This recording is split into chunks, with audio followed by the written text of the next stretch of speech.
Mayor West, if re-elected, would you increase the frequency of garbage pickup? Well, citizen, that's an excellent question, and I thank you for it. I think it's great we live in a town where you can ask questions. Because without questions, we just have answers. And an answer without a question is a statement. Oh, I like him. He looks me in the eye. I'd like to have a beer with him. I'm voting for him. This clip from South Park is a piece of satire with an underlying message. The show is employing the use of the fallacy red herring as a satirical element. The clip is funny, but it is also poking fun at the fact that many people will eat up just about anything a politician says. The clip also demonstrates the use of over-exaggeration by making the audience say things like, "I'm voting for him, he looks me in the eyes," which also shows how gullible the public can be with politicians. The show also demonstrates the non sequitur fallacy. The politician's response to the audience member's question made little to no sense, yet the audience thought it was fantastic. This is just another satirical touch that adds to the underlying message that the scene is trying to portray. Here's everything to prepare you for the debates, ma'am. Just try and stay focused no matter what your opponent says. Don't let him rattle you. He's gonna do whatever he can to try and mess with your head. Don't buy into it. Whatever he says, just respond with, "My opponent is a liar and he cannot be trusted." Got it. Decision 2016. The first presidential debate with moderator Lester Holt. Okay, let's get right into it. Our first question is for you, sir. How will you deal with ground troops in Syria? Everyone, I need to just speak from the heart here. I don't know what the f*** I'm doing. I've got to come clean. I had no idea I would get this far, but the fact of the matter is, I should not be president. Okay? I will f*** this country up beyond repair. I'm a sick, angry little man. Please, if you care at all about the future of our country, vote for her, okay? She's the one who at least has some experience. She's not as bad as you think, I promise. And unlike me, she's actually capable of running this country. My opponent is a liar and he cannot be trusted. No! Oh my God, she is such a turd sandwich. What he is saying is simply not true.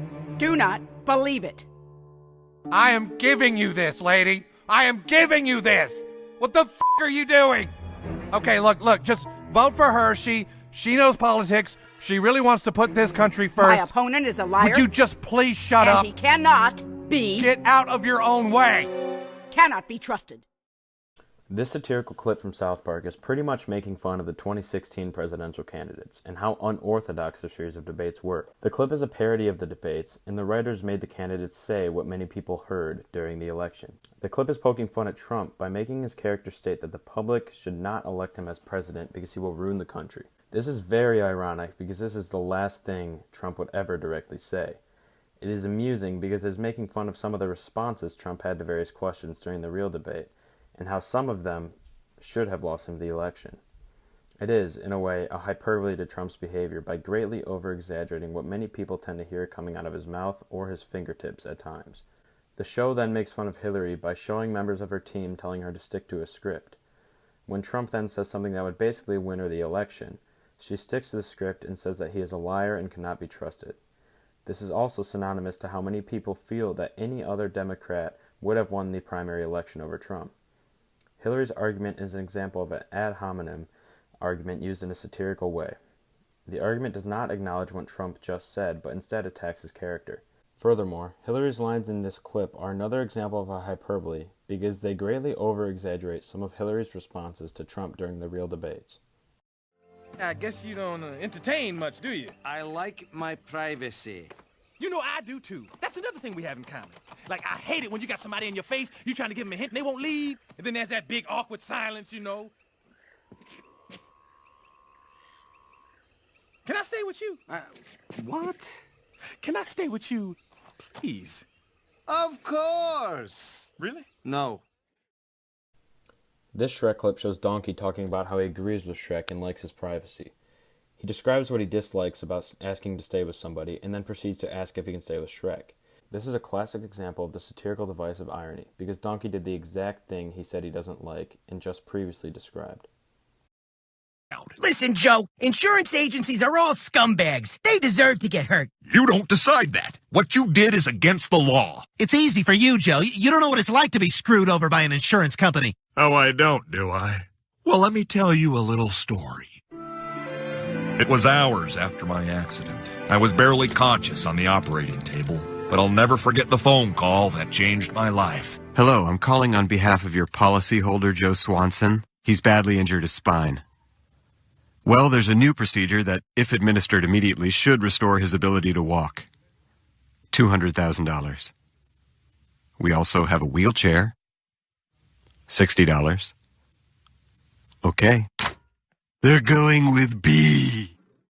This piece of satire from Family Guy is designed to show that insurance companies only care about money and not the welfare of their policyholders.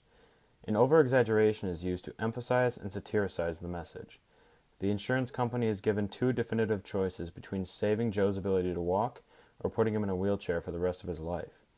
This is an example of a hyperbole because the two choices are polar opposites and are an over-exaggeration of the choices generally seen in the real world. The insurance company chose the wheelchair for $60, which is laughably cheap. This is meant to show how money-hungry and heartless the companies can be.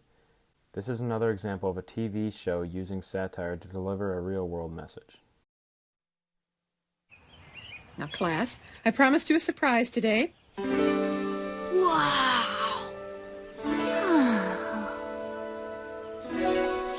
I knew it. And here it is. We're going to take a test. Oh. We're going to take a test. All right, a test! It's called the Career Aptitude Normalizing Test, or CANT. Some of you may discover a wonderful vocation you never even imagined. Others may find out life isn't fair. In spite of your masters from Bryn Mawr, you might end up a glorified babysitter to a bunch of dead-eyed fourth graders while your husband runs naked on a beach with your marriage counselor.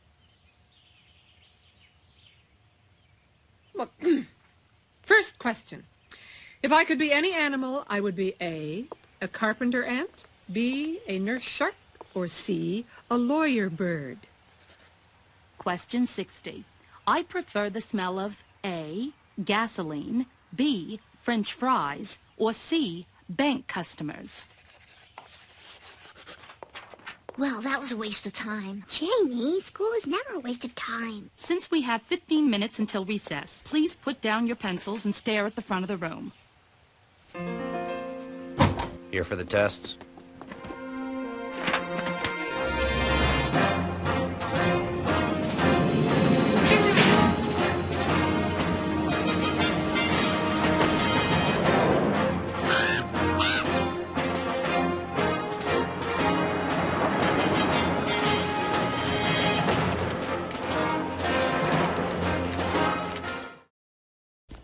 This clip from The Simpsons is a great example of a hyperbole. Although not far from the truth about some standardized tests, the clip shows an over-exaggerated version of how standardized tests are handled. From the beginning, judging from the test name, CANT, the clip is showing how many standardized tests are revealing to kids what they can't do rather than what they can do. Of course, no standardized test in the real world is named like this, but the over-exaggerated name is designed to show how these tests can do more harm to the students than they can good. We can then see the teacher reading off some of the questions on the test and how they are completely irrelevant to any valuable skill. Once again, this is an over-the-top satirical element to show how many of these tests aren't examining real-world skills. The clip then transitions into two men entering the room and demanding the tests. The tests are sealed and then shipped off like they are some sort of top-secret information. This is yet another example of the use of a hyperbole to illuminate how these tests are treated in the real world.